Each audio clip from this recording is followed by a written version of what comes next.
and welcome to Talk with Mo. Today's episode shines light on some of those stigmas many of us grew up with. My guest today was born with a form of deformity which she has since outgrown. But imagine with me for 1 minute how that would have been or looked like as she was growing up. She experienced bullying, not only from friends or other kids her age, but even from family and close family friends. With me today is Grace Bulambo. Welcome. Thank you for joining us, Grace. Thank you. Thank you so much for having me. It's such a privilege to be able to share these stories because these are the kind of things that many of us really do not want to talk about. The experience is often so bitter, so difficult to remember. And so I applaud you and many of our guests who have been brave to talk about their own life journey. So thank you for giving us the privilege to talk about your life journey with our audience. You're welcome. Thank you for having me. Thank you so much. So before we go on, Grace, why don't you introduce yourself to our audience? Okay, hi everyone. My name is Grace Bulambo. I'm from Zambia and I'm a student here. Yeah. You're from Zambia and Yes. you're a student here in Canada? Yes. Wow, when did you leave Zambia? 25th of August last year. Yeah? Yeah, that's when I came to Canada. And you are a student here. What are you Yes, I'm a studying? student. Hotel management. Look at that, wonderful. Yeah. So you're going to go into the hospitality industry Yes. here in Canada, or do you plan to go back to Well- Zambia? Well, I plan to go back, but not anytime soon. I'm still here for some years, maybe. Yes, Yeah. yes, of course, Yeah. of course. So I know we had a chat some time ago when we met, and you just shared with me the experience you had growing up as a child. Why don't you start us off telling us about that? Okay, like I said, I'm Grace, and I'm born in a family of 5. I have 4 siblings. Well, according to my mom, she said I was born at 9 months, of course, but I was in an incubator for close to 1 or 2 months. And then while there, I had yellow fever. So then from there, doctors said it's a 50-50. It's either she'll survive it or not. So it had been a hard one on my mom. You know, when every parent wants to experience a healthy baby. But for me, it was so different. Like everything for me was a shaking process for my parents. For your parents? Yeah. Wow. Yeah. So wait, was the pregnancy for your mom, was it a difficult pregnancy before you were born? Yes, it was.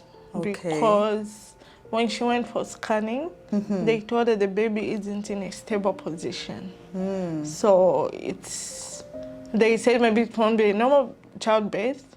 So it was, she always says your pregnancy was the most difficult one. Meaning you? Yes, me. It was, so they already told her that it may not be normal. Yeah. Okay. But she said, no, we'll try, maybe God will make a way, it will be normal. But the doctor said, you have to choose one to save you or the baby. And my mom said, no, I want myself and my child.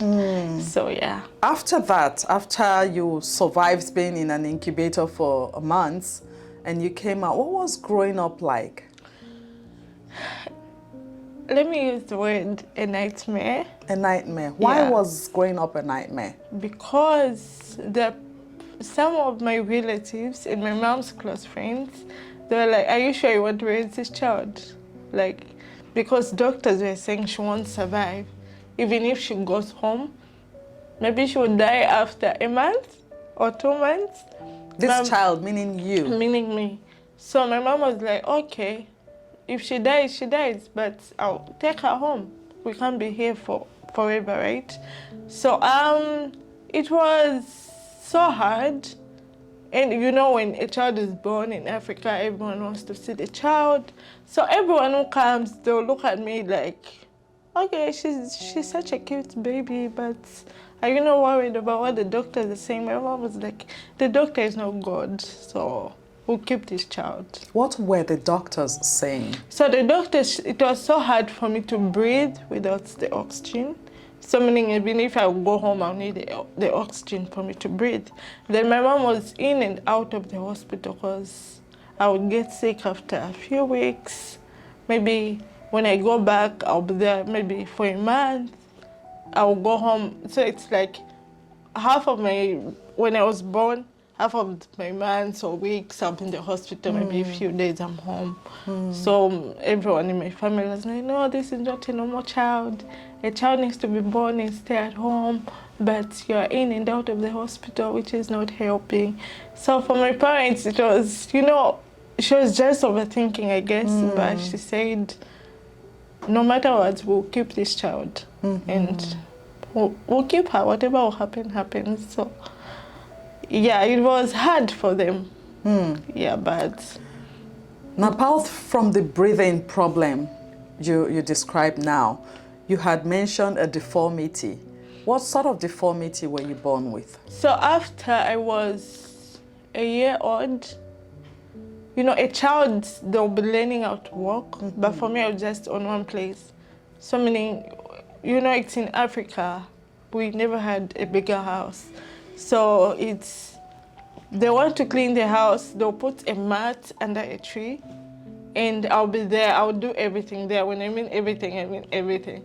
So I had my left leg, it was bent, not halfway, but bent, like, this is how my leg was. And when everyone looks at me, say, look at her leg, look at her at this age. Some kids, they're learning how to talk, but she's just there. They used, my dad hates this name. They used to call me a beautiful lame baby. Beautiful lame baby. Like, oh, look at her, such a beautiful baby, but she can't walk, she can't even talk. So you couldn't walk, you couldn't talk? Yes. So I started talking before I could walk. And that was after my younger brother was born. So at what age did you start talking? So I started learning words at 2 years. That's when I was trying to see if I can pronounce words. That was what your mom told you? Because I don't think you can recall at 2 years old. Yeah, that's what my mom told me. This is, everything I'm saying is according to how my mom told me. So she said, you know, when you have a baby in the house, you'll be tempted to try what they're doing. So my brother started doing things I couldn't do at that age. And your brother was older or younger? Younger. Younger. So it's like he started doing most of the things that I couldn't do. So he talked faster than me, and he started learning how to walk faster than me. So my parents said, after seeing that, I was tempted to start trying out different things, trying to stand, trying to talk, and trying to walk. So at what age did you finally start walking? So I started at 3. Started walking at 3? Yeah, because my cousin, everyone said, no, let's bring a child. Since the younger brother is too young, let's bring in a child that is walking. So maybe when we do that, so in Africa, they will try everything they could to make you walk. So we used to stay in, you know, shanty compounds back home. So we had a veranda. So the sun was so hot that day. Then someone said, put her here. When this one is hot, she'll be able to run. And then my mom was like, why are we mistreating this child? She'll walk when she wants to. So they had to put me on that hot floor to see if I walk, but I cried so bad. You couldn't walk? I tried to stretch my legs, but nothing. My mom ended up crying. Then someone said, why are you mistreating this child? This child will walk at God's appointed time. So you people doing this, it's not helping. So this one day, I was just, as usual, they had to put me under a tree. And I saw kids, my cousin, she's the one who used to take care of me because my mom was working. So they had put me under a tree. And she said I saw kids running up and down. So then I was tempted to try. Then that's how she said she just saw me. I just stood up. Like I just stood up, and I fell off. Then she said, Grace, something happened. She called my mom. My mom was inside. I said, watch and see what's happening. Then I tried again to stand and I failed. Then my mom said, this child will walk one day. So the day that I walked, I tried walking. They called my dad, who was at work. He left everything he was doing. Back then, life wasn't so stable. So he had a stand where he was sitting outside. So immediately when he heard, no, Grace she has attempted to walk, my dad left everything he was doing. He started running all the way from town. He came home and that's what happened. Like, he found me attempting to walk. They took me inside, they prayed for me. They prayed so bad, they called one of our pastors. He came over. Yeah, that's how they prayed for me. They said, this attempt, it won't end here, this child will walk. Yeah, so this is how I started walking. With my bent leg like that. With your bent leg. So when you describe a bent leg, is what we call today club feet. Like that, you said it was like that. And so at what point, because today you have straight legs and straight feet. So at what point did your legs and your feet begin to straighten up? So my mom, someone said no, she should be wearing sneakers. Sneakers help. So my mom started giving me sneakers every time I'm inside. And then when we're going, maybe she's going to the market or something, I'll wear those sneakers. And she continued praying. I would say it's a miracle. We did not do any going to the massage parlor, they should stretch her legs, nothing. I feel like it's God who did it, honestly. Because we did not do anything that I would say, oh, my mom did this. No. So when you started school, going to school, were your legs straight at the time? Yeah, they were straight. Okay, so where did you experience bullying, or where did you experience people calling you names and all of that? Let me just say, my whole life in high school, I want to say maybe from grade 1 to grade 12, even half of my university life. So like, it was time for me because I used to be in and out of school because I used to get sick more often. So before even that, people told my mom to say, for this leg to be straight, why can't you take her to the witch doctor? Like, they said, no, we won't do anything with this child. If God will say this child will be crippled, she won't talk, let it be so. So they said, no, for her to be in school, there's a witch doctor who can work on her speech, who can work on everything about her. My mom said no. So then we moved from where we used to live. We went to a different place. Then I started going to a government school. So government, you're a lot. You're a lot in school and they won't even pay attention to you. So they would criticize me. I'm slow. I'm naturally slow in writing, in talking. So you see other kids are being treated in a different way. Where I used to, in my first grade, when seats are full, you'll be told to sit down. For me, it was a different story. Even if a student will find me seated, they'll tell me, no, you sit down. Sit down where? On the floor? On the floor, because give space to someone who writes fast, give space to someone when they talk we can understand. So, I was young and I couldn't, for me I thought, it's normal, it's okay. So when I was growing, it got so worse. It got so worse to the point of some people will be like, your parents are wasting money on you. Like, why are you in school? Your parents are wasting money on you. And who are the people saying this? Friends? Friends, my teachers. How can a teacher say that to a student? So in grade 6, we were in the same school with my cousins. This one was... So things were getting worse and worse. The criticism, people looking down on me, it was getting so worse to the extent I couldn't handle it. So it's like me crying in school, it was normal. Every day, I even know when I wake up, I'm like, I know I'm going to cry at school. I know teachers won't pay attention to me.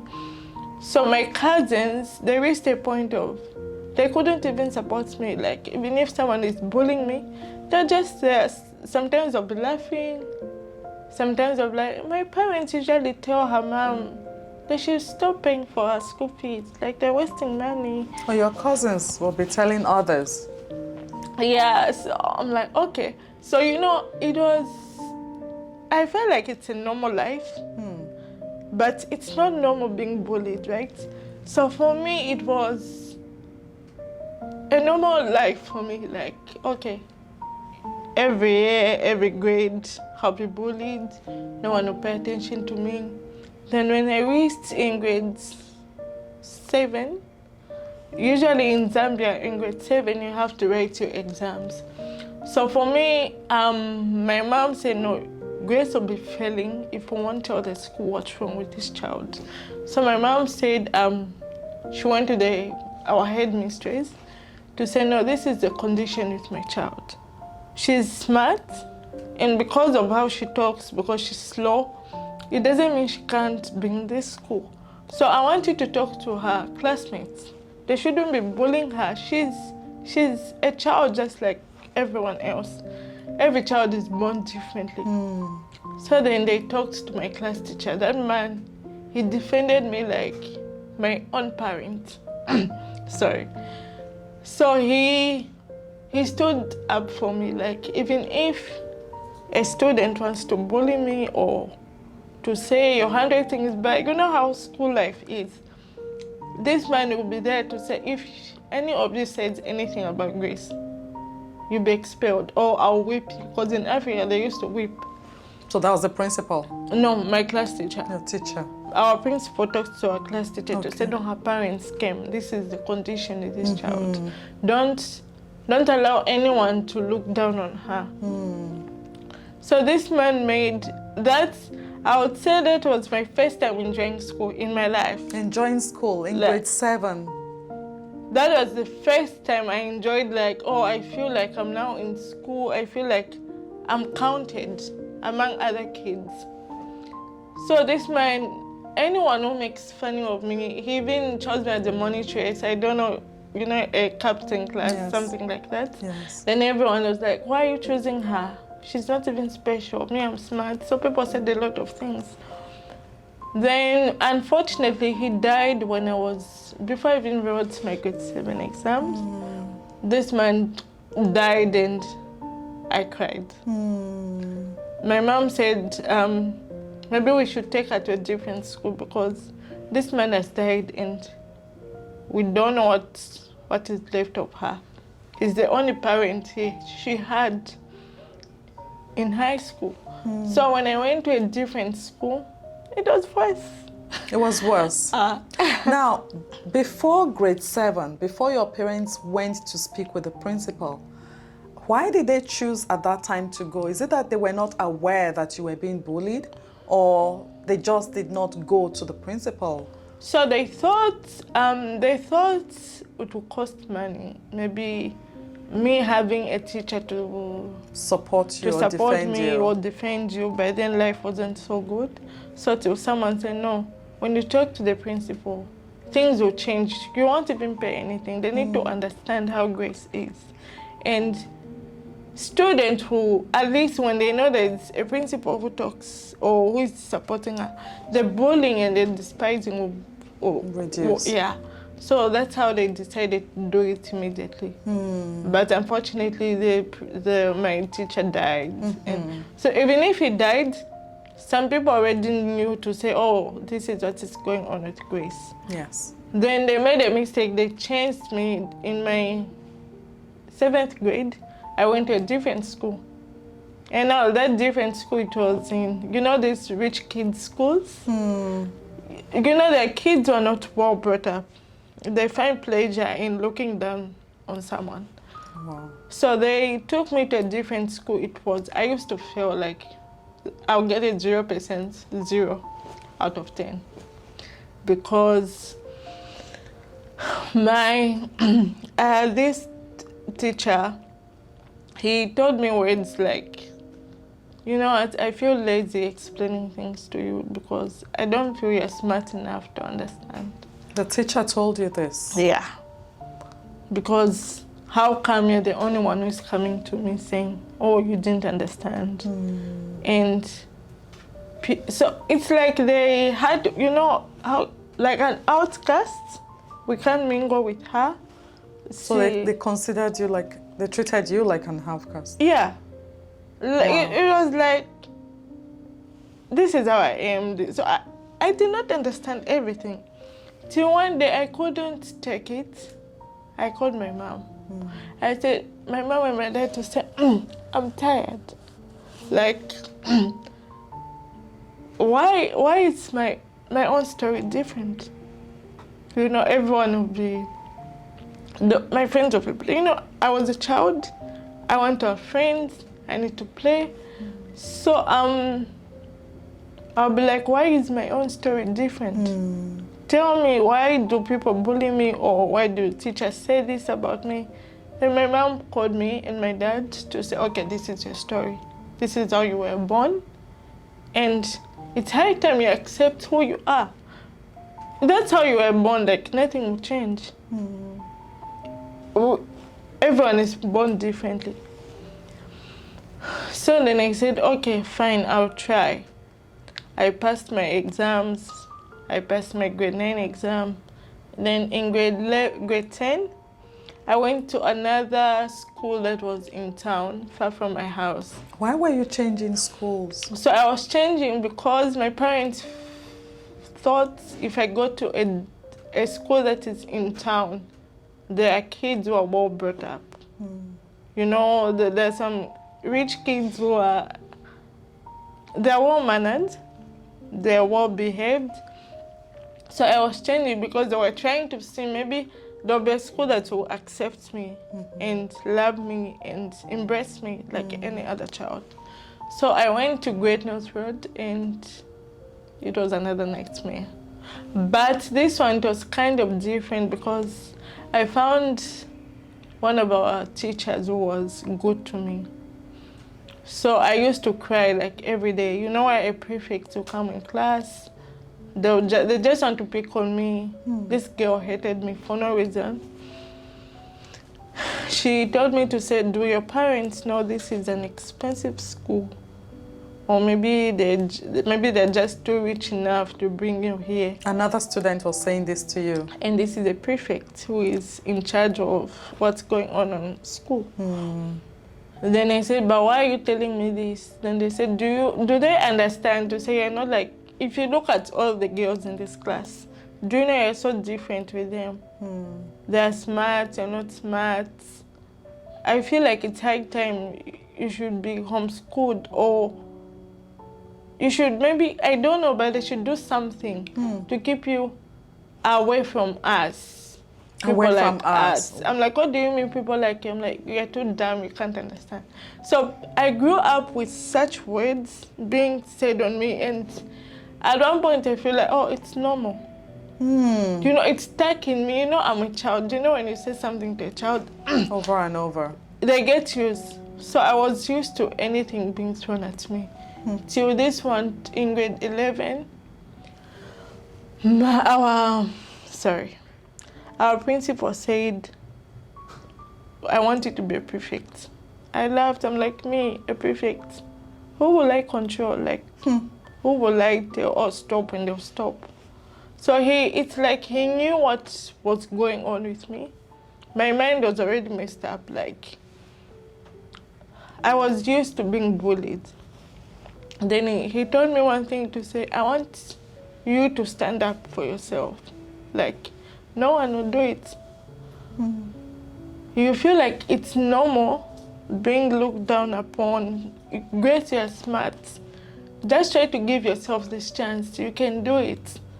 I've heard so many stories about you at this school, and I feel like it's high time you stand up for yourself. So don't feel like anyone can just come to you and tell you everything or just make fun of you. It's not right. He chose me as a prefect and everyone laughed. Said, Grace, a prefect, what happened? You know why everyone is used looking down on you. So I was a prefect, and even if I tell anyone, stop what you're doing, don't do that, they won't even listen to me. They'll just laugh about it. Because like, you're not serious with your life, just sit down, they're making fun of you. I went to my dad. He said, your teacher did the best thing for you because they want you to stand up for yourself. You know, I was always in my space. My family was the safest place I could be. Even if I was in school, I was like, I'm not even safe. Anything can happen.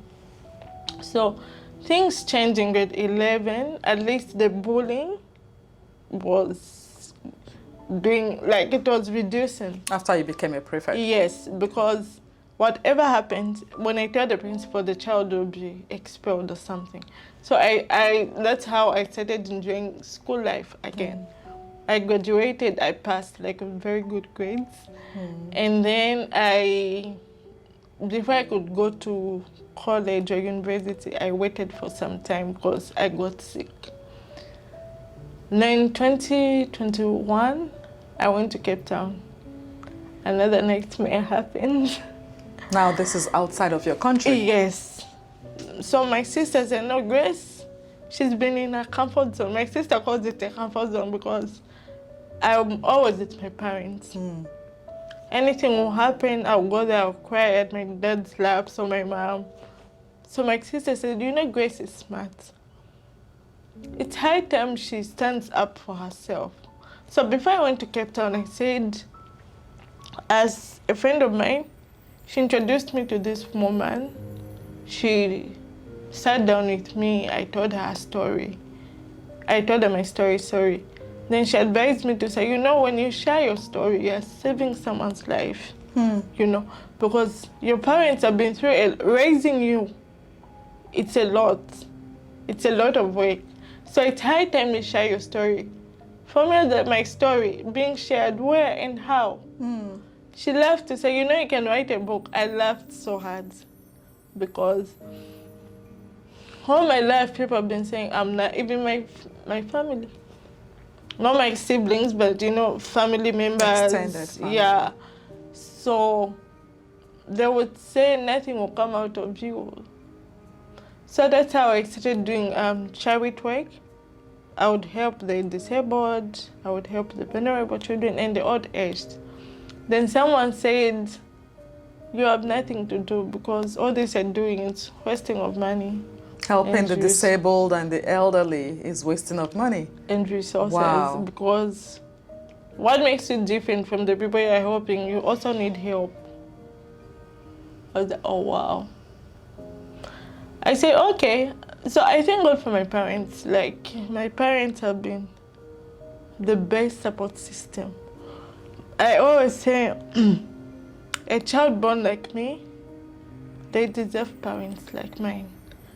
My parents have been so soft on me, and of course, I'm a child, I'll misbehave, but they'll control me and they'll remind me where I'm coming from. So that's how I said, no, I'll be a voice the voiceless. We have people who are passing through what I went through. They're being criticized, they're being despised. Like, nothing good will come out of them, but I feel like it's high time I share my story.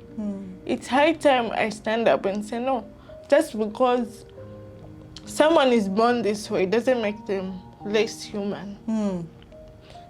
In fact, they can even do greater things than you who think you're normal or you are perfect than the other person. So this is me today. I have people like, Grace in Canada, how? The Grace we know, or maybe a different Grace. What do they mean, the Grace they know? So it's not easy, because when I went to Cape Town, it was another horrible experience. This one, if it's in Cape Town, I don't even like sharing about it, because... What happened in Cape Town? In 2021, I went to... Actually, I'm a chef by profession. A chef. But I hate cooking.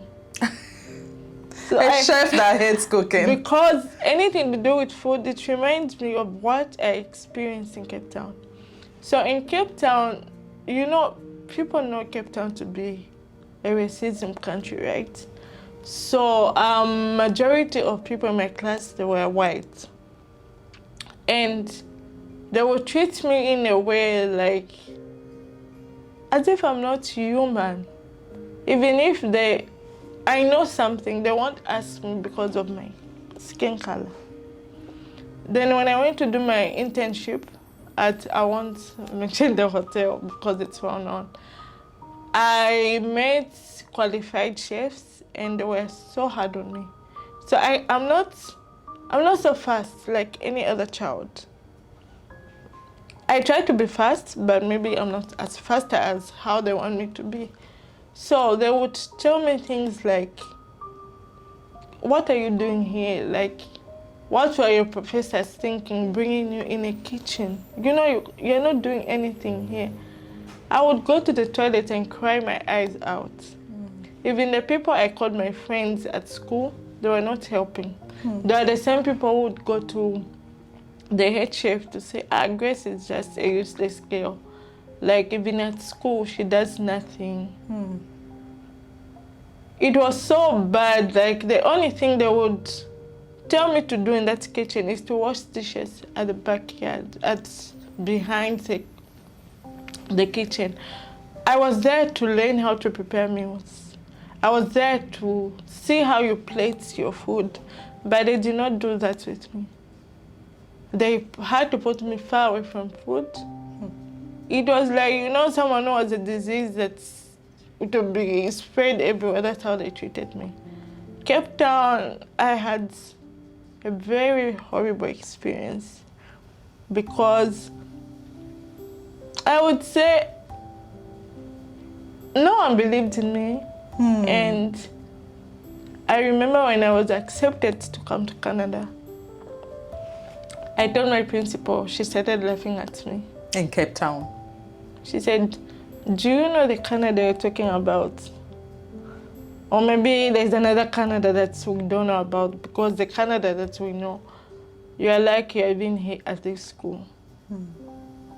I'm like, I'm going to Canada, and they laughed at me so hard. She went in the staff room, she told people to say, oh, Grace is going to Canada. Then they started laughing, what Canada is she going to?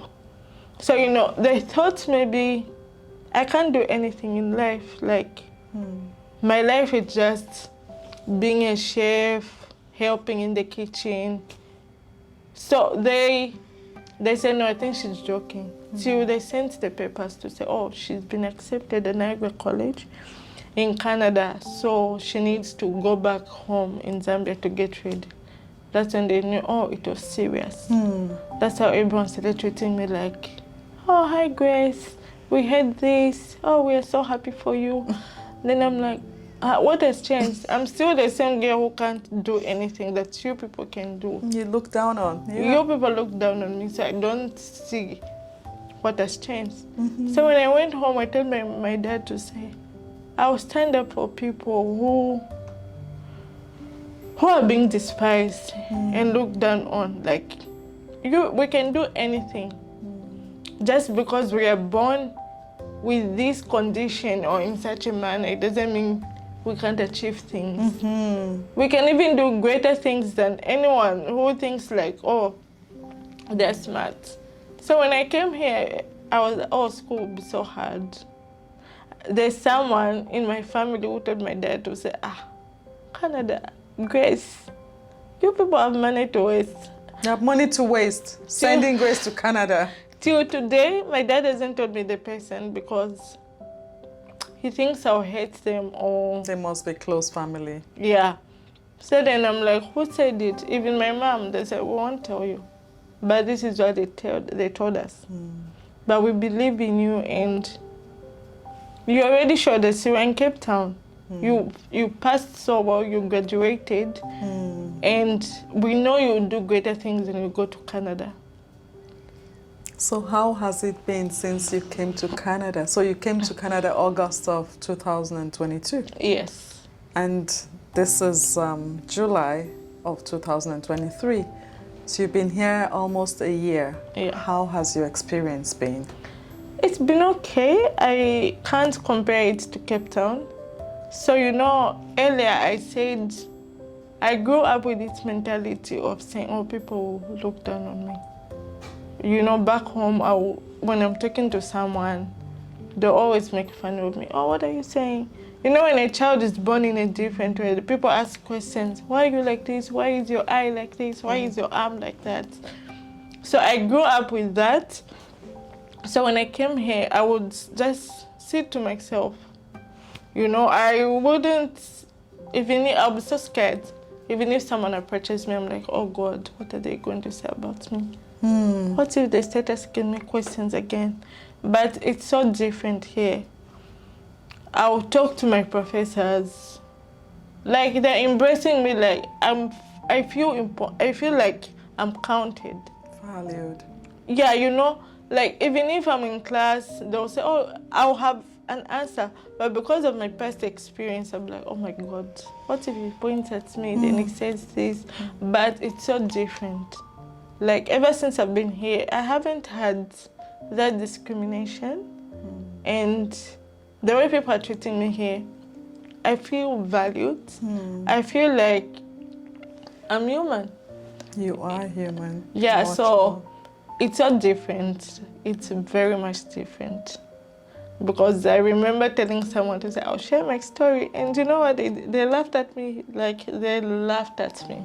Where did you tell someone you're going to share your story? So, in Canada? No. Back home years ago. I was in my 11th grade. So I've been having this thing to say, I have to share my story. There are parents who have kids who are born with my condition or worse, and they feel like nothing will come out of that child. But I'll be a testimony to say, this is me, people thought I'll never walk. And she laughed at me, she said, Grace, you have time to waste. Concentrate on your studies and pass your exams, because this story of yours, no one will hear you out. And here you are. So I'm so happy story. that, thank God I didn't cry. I'm so happy that I'm sharing this story now, and the experience I'm having now in Canada is amazing and so different with my past experience.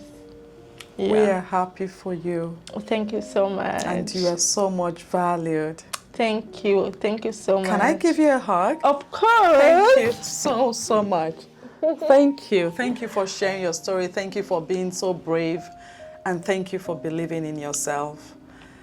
Thank you so much. And my advice to parents is just be patient with the child. You know, it's a process. Sometimes it'll be like, we don't know what tomorrow holds for this child, but being patient and praying for the child, I feel like it's God who has done all this for me, and I'm so happy that I've shared. And parents should be patient with their children. Not all children are the same. There's some who grow healthy, but there's some who are just there. They should just hang in there, pray to God, and all will be well. Yeah. All will be well. Well, on that note, we want to say thank you to Grace for sharing your story once again. And I'll just, at this point, want to thank all those parents who are hanging in there with their children. You are the voice for your child or your children, and they need you much more than you know. And although the journey may be difficult, Grace says it will be well. So on that note, Take good care of yourself. God bless you. Catch you later. Bye now.